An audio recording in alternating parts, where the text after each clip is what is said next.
Hi, and welcome to training with Live at EDU. Today, what I'd like to take a look at is the Microsoft Office web apps. We kind of talked about these in some other sessions.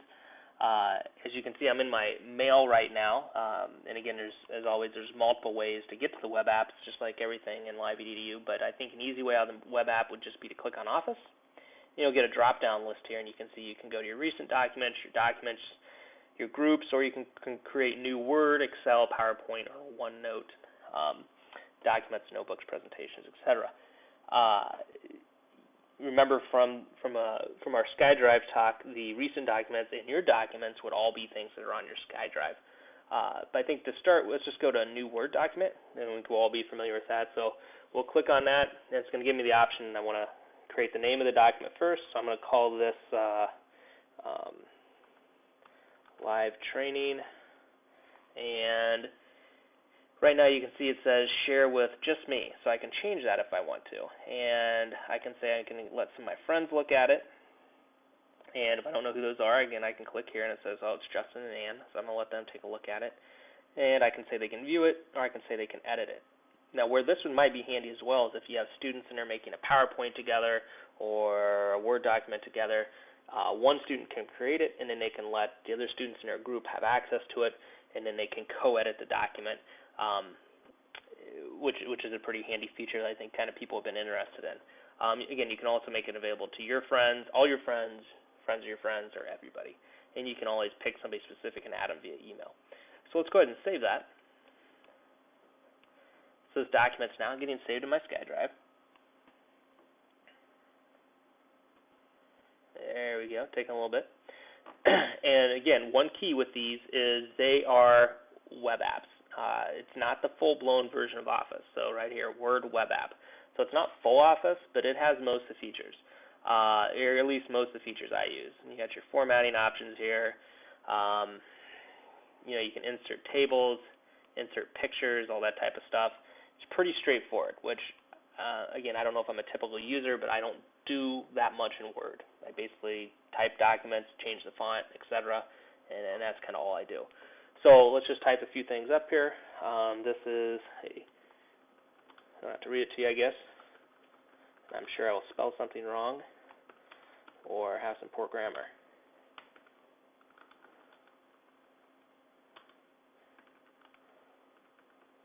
Ooh, missed that.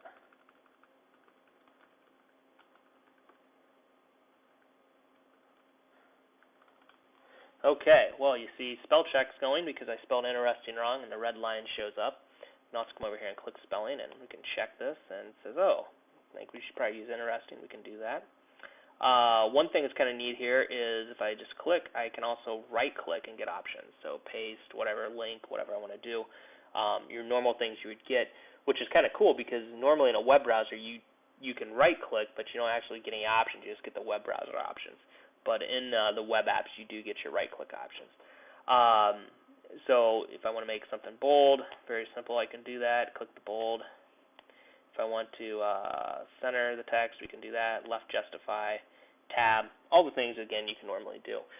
And you'll see right here, if you need to print it, save as, all that kind of stuff. You want to change your sharing, you can do that from here. All those things we can do right here under the file. You got your save button and your undo, just like you're normally doing Word. Now you may be saying this Word looks different than what I'm used to. This Word is based off Word 2010. Most of us right now are using Word 2007 with the ribbon, so this will look a little bit different. But when you move to 2010, this will look very much the same. Also, one kind of cool thing is if you do have Word 2010 on your computer, normally you have your file save and save as, you also have an option of file save to SkyDrive. So you can save directly any document you want to your SkyDrive. You don't have to go through the web browser to sync that document up. Okay. I guess the last thing I want to just say is you'll see right here that you have an open in Word icon. And again, you may be thinking, well, I thought I'm in Word, but keep in mind, again, we're in Word web app. And this will open in full-blown Word if you have that on your computer. And a little logic here on why you'd want to do that is anytime you can work locally, it's going to be a little bit faster than working on the internet. So if you want to work locally, you can do that. So if you open this up and maybe you get it started here and then you get to work and you're like, oh, let's just work on it here locally, you can do that and then save it back up to your SkyDrive and kind of whatever is going to be most efficient for you. So it's nice that it gives you the option to do that. So let's go ahead and just save this document. So let's click Save. So it's going to save it for us, and again, it's getting saved in our SkyDrive. And we should just be able to click out of here. And it's going to take us right back to our SkyDrive window, if you remember that. And it's showing you kind of our documents that are in there and anything that's being shared. So I have 2 training docs that are getting shared. I could unshare those or share them, whatever I wanted to do. So we were going to take a look at the other apps, so real quick, and you can definitely do this on your own. You all have access to this. You can do an Excel workbook, and we'll just call it Text Test Workbook. And I'm just going to give myself access to it. And again, even with Excel, I'm not a huge Excel user, but I have noticed it does everything I really need it to do. You get your cells. You can do some filters, format your numbers, format your cells, etc. Add rows, delete rows. Search, you can open it again locally in Excel. You have some different things you can do with some charts. I don't know that it's going to, it depends on what type of an Excel user you are, whether it'll do everything you need it to do. But again, for me, it does most of the stuff I need it to do, which is just simple calculations, all that kind of stuff. So, let me get in the cell here. So it's going to allow you to do formulas and anything you'd want to do in that regard. I don't know that it's going to allow you to do pivot tables or any of that kind of stuff, but I don't know if there is an online program that will allow you to do that kind of thing. If it did, it would probably be here in the data, and this is mostly just refreshing and that kind of stuff. So it's going to allow you to do most of the simple stuff you would do in Excel. Some of the higher end stuff, obviously, again, you would want to open that in Excel locally and work on that. So probably won't save this. We'll just close out. And then we'll go back up here to the office, and let's grab a new PowerPoint presentation. And we'll just call it a PPT Test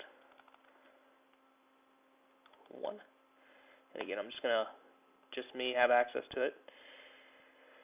It opens this up, and it's pretty slick. You can actually play these right off the web, so you don't even need to open your PowerPoint. If you're doing presentations during class, you can just open them from the web, have all the kids share them to you. And there you go. You can click your themes. They have some different ones on here. We'll just click this one here. Apply that. Let's give that theme and everything. New slide. Put the text in where you want. Add your title. Let you alter that. All the kind of normal things you'd get. You can insert some. If you're in the right kind of text box, you should be able to insert some clip art pictures, that type of stuff. And you can show your notes. You can do the slideshow online and broadcast it. Again, normal things that you'd be able to do in PowerPoint. And again, as always, you can open it locally if you'd want to. So kind of a quick version. It's definitely not your full-blown PowerPoint, but we'll do most of the things. And then lastly, and actually I don't know a whole lot about this. It's kind of new. New is OneNote. And let's just go ahead and call this Notebook 1. And OneNote is, what you're supposed to use OneNote for is projects, kind of working on projects, kind of like your day planner, kind of like you're taking notes. We're in a meeting, you're going to take notes on things and kind of brainstorm. For me, it's kind of like what I do with Word, but I'll be honest, I don't know a whole lot about it. But there's supposed to be some features that makes it easier for brainstorming and kind of taking notes and that type of stuff.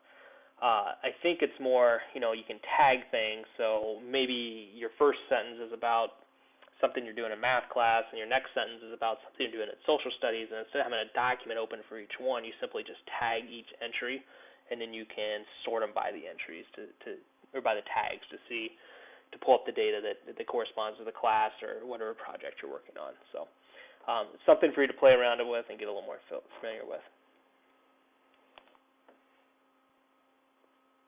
So we'll close out of there. So again, very quickly, I went through all the different web apps they have, and again, very similar to what we'll see with Google is they have apps too. They are the proprietary Google format and not the Word, PowerPoint, Excel, but definitely something very similar. So that kind of wraps that up, and stay tuned for some more tests.